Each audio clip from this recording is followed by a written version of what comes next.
चलिए sales return book देखेंगे। इस क्वेश्चन के अंदर आपको यहाँ ऊपर लिख के नहीं दिया है, लेकिन आपको लिखना है in the books of Jagdish brothers, क्योंकि हम ये जो सेल रिटर्न बुक बना रहे हैं ये किसकी पुस्तकों में बना रहे हैं, हम बना रहे हैं जगदीश ब्रदर्स की बुक्स में बना रहे हैं ये।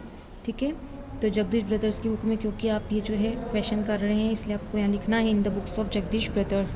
इसके बाद आपको लिखना है सेल्स रिटर्न बुक।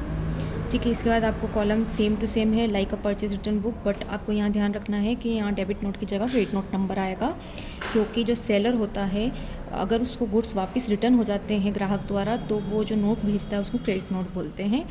थ्योरी जो है debit note and credit note की, वो मैंने आपको थ्योरी वाले चैप्टर में बताई है, और आप चाहे तो प्रीवियस वीडियो को रिफ़र करेंगे तो आपको जो है थ्योरी मिल जाएगी। तो क्वेश्चन देखते हैं। सबसे पहले 2017 हमारा ईयर है, जनवरी 10 दे रखा है, तो आपको यहाँ 2017 लिखना है, जनवरी 10 लिखना है। इसके बाद देखना है कि किसने रिटर्न करा है जगदीश ब्रदर को, तो बलराम ने रिटर्न करे हैं गुड्स। ठीक है, बलराम ने जो है माल नमूने के अनुसार ना होने के कारण क्या है, लौटा दिया है, तो बलराम जी ने लौटाया है, इसलिए बलराम जी का नाम लिखेंगे। और यहाँ माल की डिटेल नहीं दी है कि किस चीज़ का माल है, क्या माल है, कितनी दर से बेचा गया था, कुछ नहीं लिखा है, इसलिए यहाँ आपको कोई डिटेल नहीं लिखनी है।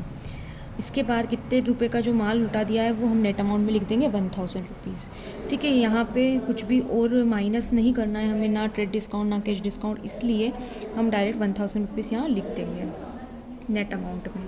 नेक्स्ट एंट्री है आपकी 15 जनवरी की, goods of 600 sold to Chandrashekhar को बेचा हुआ माल घटिया होने से 600 रुपये के माल पर 10% की दर से कटौती दी। ठीक है, यहाँ क्या हो रहा है, was of inferior quality hence allowed him a discount at 10%। अब यहाँ देखेंगे तो गुड्स जो है सामने वाला रिटर्न कर रहा था, यहाँ पे इस ट्रांजेक्शन को देखिएगा तो आप बोलेंगे यहाँ तो रिटर्न हुआ नहीं, यहाँ तो डिस्काउंट दिया है, बट ये रिटर्न हो जाता अगर डिस्काउंट नहीं दिया जाता तो। मतलब यहाँ क्या था, चंद्रशेखर जी को जो 600 रुपये का माल बेचा था उसकी क्वालिटी अच्छी नहीं थी, तो चंद्रशेखर जी ने बोला होगा कि भैया मैं 600 रुपये का माल तुमको वापस रिटर्न कर रहा हूँ, तो ये वापस ले लो। ठीक है, या तो उनने ऑफ़र दिया होगा, या तो मेरे को एक काम करो तुम 10% डिस्काउंट दे दो तो मैं ये माल रख लेता हूँ। ठीक है, तो 10% डिस्काउंट देने का मतलब क्या है, आपका 10% का नुकसान या आपका जो 10% माल है उसकी बिक्री कम हो रही है, बस इतना मान लेंगे आप। या हम ये मान के चल सकते हैं कि जो 10% है वो चंद्रशेखर ने रिटर्न कर दिया, बाकी रख लिया, तो 600 का 10% उसने रिटर्न कर दिया, ये मान के आप चल सकते हैं। तो यहाँ चंद्रशेखर जो था उसको 600 का माल बेचा था, बट उसमें से क्या हुआ 10% का हमको उसको डिस्काउंट देना पड़ा। मतलब 10% का माल सिर्फ ऐसा है जो कि एक तरह से हम रिटर्न में मान सकते हैं कि हमने सेल करा था और रिटर्न हो गया। इसलिए जब भी डिस्काउंट टाइप का क्वेश्चन आएगा तब भी आप क्या करेंगे, इसको यहाँ लिखेंगे, क्योंकि ये 60 रुपीज़ का जो है आपकी जो सेलिंग है कम हो जाएगी इससे, तो इसलिए हम इसको सेल्स रिटर्न ही मानेंगे, क्योंकि इससे क्या हो रही है, हमारी 60 रुपीज़ की सेलिंग कम हो रही है। तो यहाँ इसलिए हम यहाँ क्या कर देंगे, 600 का 10% निकाल के 60 रुपीज़ सीधे यहाँ लिख देंगे।